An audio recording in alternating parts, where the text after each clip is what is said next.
Einstein 16મા વર્ષે એણે સાપેક્ષવાદનો સિદ્ધાંત આપ્યો એટ ધ એજ ઓફ 16. 26મા વર્ષે E=mc² થિયરમ આપી દીધી. 26 વર્ષે તો આ થિયરી એણે આપી દીધી સમગ્ર વિશ્વને. કેટલો બુદ્ધિશાળી માણસ કહેવાય. પણ એને નોબેલ પ્રાઇઝ નહોતું મળતું. કેમ? કારણ કે જેના નામ પરથી નોબેલ પ્રાઇઝ થયું, આલ્ફ્રેડ નોબલ, એની પત્નીને એક ગણિત શાસ્ત્રી ઉપાડી ગયો હતો.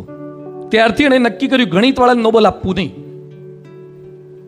ગમે તેટલો બુદ્ધિશાળી હોય તો. અને આઈન્સ્ટાઈન હતા મેથેમેટિશિયન, એટલે આટલા સંશોધન કર્યા તો એને નોબેલ મળે નહીં, નિષ્ફળતા મળી. અને થિંક ડિફરન્ટ, જુદું વિચાર્યું. આઈન્સ્ટાઈને મેથ્સનો સબ્જેક્ટ બાજુ પર રાખ્યો અને ફિઝિક્સ એમણે સ્ટાર્ટ કર્યું. અને ફિઝિક્સમાં 10 વર્ષ સુધી મહેનત કરી અને નોબેલ પ્રાઇઝ પ્રાપ્ત કર્યું. થિંક ડિફરન્ટ, બી ડિફરન્ટ. એ તમને નથી આપતા ઇનામ એટલે માંડીવાળો એમ નહીં, સબ્જેક્ટ બદલીશ પણ નોબેલ પ્રાઇઝ હું પ્રાપ્ત કરીશ. એડિસન 1000 ભેટ વિશ્વને આપી છે. એ જ એડિસન સ્ટોરેજ બેટરી પાછળ 10 વર્ષ મહેનત કરી અને 1914માં ડિસેમ્બરમાં એની લેબોરેટરીમાં આગ લાગી. 8 નગરના ફાયર બ્રિગેડ વાળા માણસોને બોલાવવા પડ્યા. 8 નગરના, ટાઉનના. $20 લાખ નુકસાન થયું એડિસનને, અને વીમો હતો $2,38,000. નુકસાન જાજુ હતું.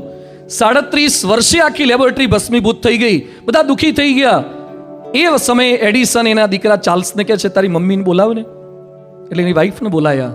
સળગતી લેબોરેટરી, ભડ બધું સળગે છે, ધુમાડાઓ નીકળે છે.